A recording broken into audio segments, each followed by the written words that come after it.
time, is it linear or circular?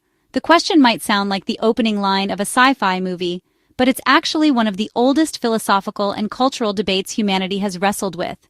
In the West, time is often seen as a straight line, a forward-moving arrow from the past to the future. It underpins everything from historical timelines to the idea of progress and productivity. Think about how we talk about life: moving forward, getting ahead, or falling behind.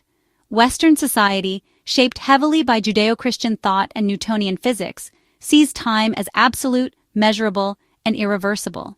But this view is not universal. In many Eastern traditions, like Hinduism, Buddhism, and Jainism, time is seen as cyclical. There are no beginnings or endings, just repeating patterns: birth, death, rebirth, creation, preservation, destruction. The Hindu concept of yugas, vast ages that cycle through cosmic time, offers a vivid illustration of this. The universe is not marching to a single climax, but breathing, expanding, and contracting in infinite rhythms. In Buddhism, samsara, the endless cycle of birth and rebirth, is a foundational truth. Enlightenment is escape from this wheel, not progress through it. Now let's look at how these frameworks impact our lives. In the linear view, every second is precious because it will never come back. There's a strong sense of urgency: finish school by 22, marry by 30, retire by 65. We place events on a timeline and often feel guilt or anxiety if we deviate from it. Contrast that with the cyclical perspective. If time comes back around, then seasons of hardship or failure are not endpoints but part of the rhythm. You missed something in this life, perhaps the next one. This can be deeply comforting or dangerously passive depending on interpretation. The philosopher Mircea Eliade noted that archaic cultures often tried to escape history by reenacting myths, returning to sacred beginnings. In this cyclical time, only the eternal mattered. The linear time of wars and politics was seen as illusion. Interestingly, modern science is beginning to challenge the Western linear view of time as well. Einstein's theory of relativity shows that time is not absolute. It bends and stretches based on gravity and speed. In fact, some physicists support the block universe theory, where all of time, past, present, future, already exists. From this view, time is more like a landscape we move through, not a flowing river. Neuroscience, too, reveals something strange. Our brains don't experience time uniformly. In fear, time slows down. In flow states or boredom, it seems to vanish or drag. Our subjective sense of time is constructed, fluid, unreliable. Yet society still forces us into calendars, clocks, productivity apps. The philosopher Henry Bergson distinguished between mechanical time, measured by watches, and lived time, our inner experience, arguing that the latter is where real life happens. Consider daily examples. A 10-minute conversation with a friend can feel like a blink, while 10 minutes waiting at the DMV feels eternal. Childhood summers felt endless, while adult years fly by. Linear or circular, our experience of time is deeply emotional. Let's also look at how time views shape cultural values. In linear societies, there is a strong emphasis on planning, goal setting, and innovation. In cyclical cultures, the emphasis is on harmony, tradition, and patience. The future will resemble the past, so honor the rhythms. Think of Japan's deep reverence for seasonal change, or India's festivals marking cosmological cycles. Neither is better or worse.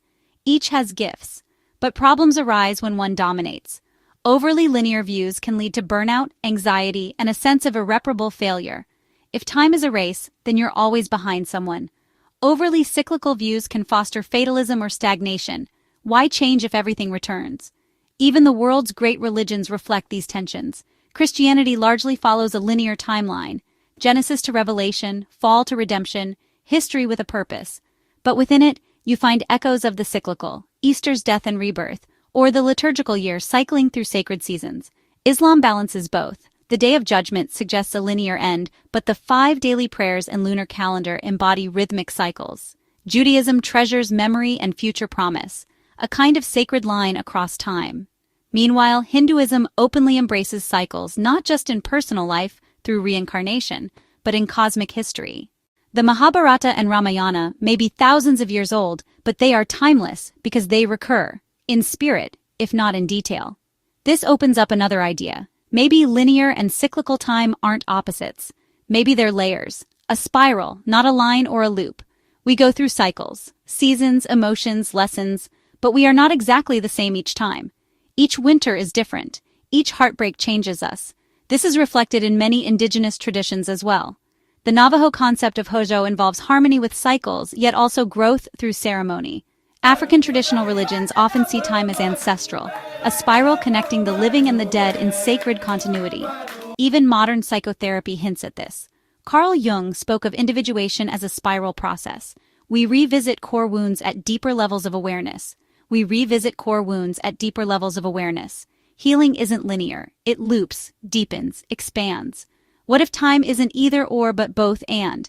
What if some parts of life are best understood linearly, like physical aging or goal setting, while others flourish in cycles, like love, creativity, or grief? Imagine teaching this to children, not just time management, but time relationship, understanding their own rhythms, honoring rest, knowing when to push and when to wait. Imagine workplaces designed not just for deadlines but for natural energy flows. Even climate activism could benefit.